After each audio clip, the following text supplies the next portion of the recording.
வணக்கம். கலைஞர் கருணாநிதி அவர்களுடைய பிறந்த நாளான இன்று சென்னையில் இருக்கக்கூடிய தேவநேய பாவாணர் நூலகத்திலிருந்து அவருடைய புகைப்படம் அகற்றப்பட்டிருக்கிறது என்கிற செய்தி வெளியாகி இருக்கிறது. தாவேக்காவிற்கும் விஜய்க்கும் தமிழக மக்களின் சார்பாக கண்டனங்களை நாங்கள் பதிவு செய்து கொள்ள விரும்புகிறோம். இப்போது விஷயத்துக்கு வரலாம். ஆட்டுக்குட்டி அண்ணாமலை புதிய கட்சியை துவங்கவிருக்கிறான். இதுதான் இன்றைக்கு ஒரு மிகப்பெரிய ஹாட் டாபிக். அண்ணாமலை உட்கார்ந்தா செய்தி, எழுந்தா செய்தி, இப்படித்தான் அவரை வளர்த்து விட்டார்கள் அப்படிங்கிறது நமக்கு எல்லாருக்கும் நல்லா தெரியும். இப்போ ஆட்டுக்குட்டி அண்ணாமலை கிட்ட தமிழ்நாட்டு மக்கள் கேட்கிறார்கள், நீ புதிதாக கட்சி தமிழ்நாட்டில் துவங்குவதற்கான தேவை என்ன இருக்குது? சரி, நீ துவங்க போகிற அப்படின்னா போய் அமித்ஷா கிட்ட ஆசீர்வாதம் வாங்கிட்டு வந்தால் நீ கட்சி துவங்குவ? உலகத்தில் யாராவது ஒரு கட்சியிலிருந்து விலகி இன்னொரு கட்சியை ஆரம்பிக்கும் போது அந்த கட்சி முதல்ல இருந்த கட்சியில் இருக்கக்கூடிய தலைவர்கள்ட்ட எல்லாம் போய் ஆசி வாங்கிட்டா கட்சி ஆரம்பிப்பாங்க? இன்னொரு செய்தியை நான் கேட்குறேன். ஆட்டுக்குட்டி அண்ணாமலை என்ன சொல்லியிருக்கணும்? எப்பா அமித்ஷா, மோடி, இங்கே தமிழ்நாட்டில் நீங்கள் வச்சிருக்கிற கொள்கையினாலேயோ உங்கள் கோட்பாடுகள்னாலும் கட்சியெல்லாம் வளர்க்க முடியாது.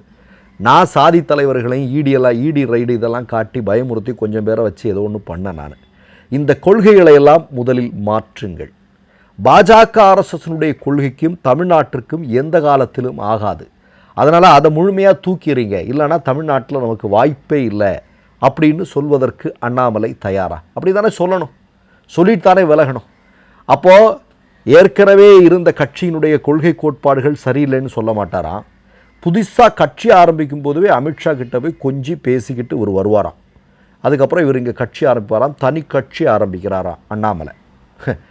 நம்ம ஒன்று சொல்லிக்கொள்ள விரும்ப வேண்டி இருக்கிறது, இங்கே பாஜகவினுடைய திட்டம் என்ன, ஆர்எஸ்எஸ்னுடைய திட்டம் என்ன?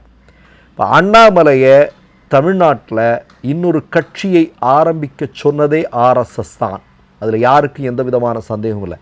ஒரு 10,000 கோடியை தூக்கி வீசி எறிஞ்சால் தமிழ்நாட்டில் ஒரு கட்சி ஆரம்பித்து அதை என்ன வேணாலும் பண்ணலாங்க, இல்லையா?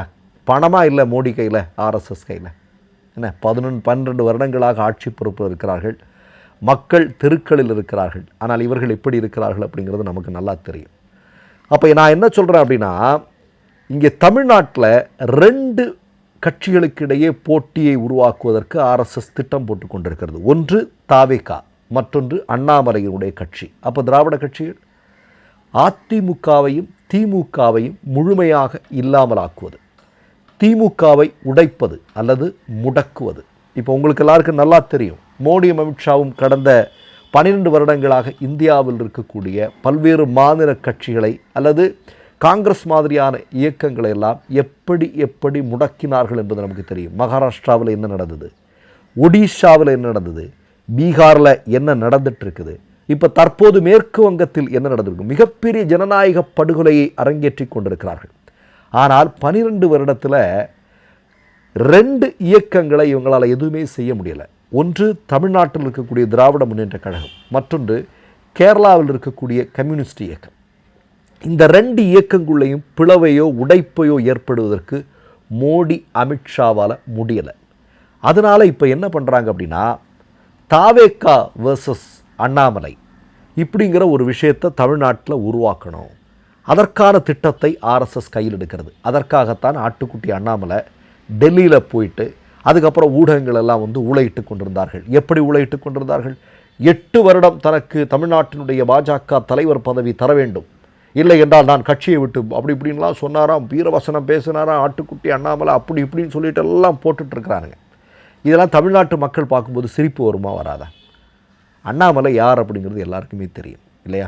இப்போ பெங்களூருவில் என்ன வாங்கி குவிச்சு போட்டிருக்கிறான், ஒரு வார்டு மெம்பராக கூட இல்லாத ஆள், இவ்வளவு கோடி சொத்துக்கள் எப்படி வந்தது அப்படிங்கிறதெல்லாம் எல்லாருக்குமே தெரியும். இன்னொன்று நான் கேட்குறேன், ஆட்டுக்குட்டி அண்ணாமலை தமிழ்நாட்டில் பாஜக கட்சியை வளர்த்தான்னு ஊடகங்கள் ஊழையிட்டு கொண்டிருக்கிறார்கள் அல்லவா? நான் அந்த ஊழையிடக்கூடிய ஊடகங்களை பார்த்து கேட்குறேன், ஒரு இடத்துல நின்று இது வரைக்கும் வின் பண்ண கூட முடியலை, டெபாசிட் வாங்க கூட முடியலை ஆட்டுக்குட்டி அண்ணாமலையால். யாருக்கிட்டடா இதெல்லாம் நீங்கள் சொல்லிகிட்ருக்கிறீங்க? இது எப்படிப்பட்ட மண்ணுடா? தமிழ்நாட்டு மண்ணில் இந்த மாதிரி கதை விட்டா நீ பீகார்னு நினைக்காத, யூபின்னு நினைக்காத, இது வேறு மண் இது, சரியா?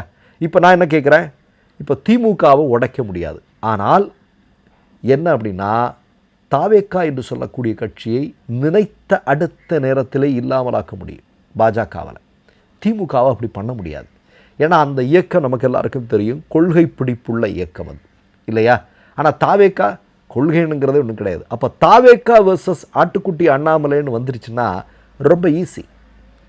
தமிழ்நாட்டில் ஆர்எஸ்எஸ் காலூன்றுவதற்கு ரொம்ப ரொம்ப சுலபம். ஏன்னா உங்களுக்கு நல்லா தெரியும், 2029 இந்தியாவில் ஒரே நாடு ஒரே தேர்தல் மூலமாக எல்லா மாநிலங்களுக்குமான சட்டமன்ற தேர்தலும் இந்தியாவுக்கான பாராளுமன்ற தேர்தலும் ஒரு சேர வரவிருக்கிறது. அதில் எந்த விதமான சந்தேகமும் இல்லை. இப்போ மேற்கு வங்கத்தில் பாதி இடங்களில், முக்கால்வாசி இடங்களில் வின் பண்ணிட்டானுங்க. பீகாரில் ஆட்சி இருக்குது, ஒடிசாவில் ஆட்சி இருக்குது, பெரும்பாலான இடங்கள்லாம் ஆட்சி அதிகாரத்துக்கு வந்துட்டானுங்க. இப்போ ஒரே நாடு ஒரே தேர்தல், தொகுதி மறுசீரமைப்பு, இதை எல்லாத்தையுமே பார்லிமெண்ட்டில் ரொம்ப சுலபமாக கொண்டு வந்து பாஸ் பண்ண வைக்க முடியும். அப்போது இந்த நேரத்திலேருந்தே வேலையை ஆரம்பிக்கணும். இன்னும் ஒரு 2 வருஷம்தான் இருக்குது. இந்த 2 வருடத்தில் இந்தியாவில் குறிப்பாக தமிழ்நாட்டினுடைய களத்தை முழுமையாக மாற்றுவது என்பது தான் ஆர்எஸ்எஸ்னுடைய திட்டம். இனி அவர்களுக்கு ஒரே எய்ம் அப்படிங்கிறது தமிழ்நாடு தான். மேற்கு வங்கத்தை கைப்பற்றிட்டாங்க. அப்போ தமிழ்நாட்டை கைப்பற்றணும்னா ஒரே ஒரு சேலஞ்ச் அவங்களுக்கு முன்னாடி இருக்கிறது இது, திராவிட முன்னேற்றக் கழகம். இப்போ அதை இல்லாமலாக்க வேண்டும். அதை முடக்கிவிட்டு அந்த இடத்துல ஆட்டுக்குட்டி அண்ணாமலையை கொண்டு வரணும். ஆட்டுக்குட்டி அண்ணாமலை தாவேக்கா, தாவேக்கா விஜயை பற்றி தான் நமக்கு எல்லாருக்குமே நல்லா தெரியும் இல்லையா. அப்போது ஆட்டுக்குட்டி அண்ணாமலை வழியாக தமிழ்நாட்டில் ஆட்சி பிடிப்பதற்கு ஆர்எஸ்எஸ் போட்டிருக்கக்கூடிய திட்டம்தான் இது அப்படிங்கிறது எல்லாருக்குமே தெரியும், தமிழ்நாட்டு மக்களுக்கு தெரியும். நான் மீண்டும் சொல்கிறேன், ஒரு இடத்துல கூட நின்று டெபாசிட் கூட வாங்க முடியாத ஒரு நபருக்கு இந்த அளவுக்கு ஹைப்பு ஏன் ஊடகங்கள் கொடுக்குறாங்க? மோடிக்கு கொடுத்த மாதிரிலாம் இல்லையா. மோடி யாருன்னு இன்றைக்கி எல்லாருக்குமே தெரியும். 12 வருஷத்தில் மோடி என்ன, மோடி யார் அப்படிங்கிறது ஒரு ஊதி பெருக்கப்பட்ட ஒரு பிம்பம் தான், மற்றபடி எதுவுமே கிடையாது அப்படிங்கிறது இன்றைக்கி ப்ரூவ் ஆயிடுச்சு. அதே மாதிரியான ஒரு திட்டத்தோடு இன்றைக்கு களத்தில் வருகிறார்கள். ஆனால் ஒன்றை சொல்லிக்கொள்ள விரும்புகிறேன், ஆர்எஸ்எஸ் மாதிரி பாஜக மாதிரி உருவான ஒரு இயக்கம் அல்ல திராவிட முன்னேற்றக் கழகம். சரியா? அது போராட்டங்களின் மூலமாக, இளைஞர்களின் எழுச்சியின் மூலமாக உருவான ஒரு பகுத்தறிவு இயக்கம். அந்த இயக்கத்தை நீங்கள் மற்ற மாநிலங்கள்லாம் செஞ்சது மாதிரி இங்கே பண்ணலாம் அப்படின்னு நினச்சாங்கன்னா உங்களுக்கு ஒரு மிகப்பெரிய தோல்வியை தமிழ்நாட்டு மக்கள் கற்றுக் கொடுப்பார்கள் என்பதை இந்த நேரத்தில் பதிவு செய்து கொள்ள விரும்புகிறேன். மற்றொரு நிகழ்வில் சந்திப்போம். நன்றி, வணக்கம். 3 யூடியூப் சேனல்கள் வியாபாரத்திற்கு இருக்கிறது. தேவைப்படுபவர்கள் இந்த எண்ணுக்கு தொடர்பு கொள்ளுங்கள். மை நேம் இஸ் ரெட் சேனலை சப்ஸ்கிரைப் பண்ணிக்கோங்க.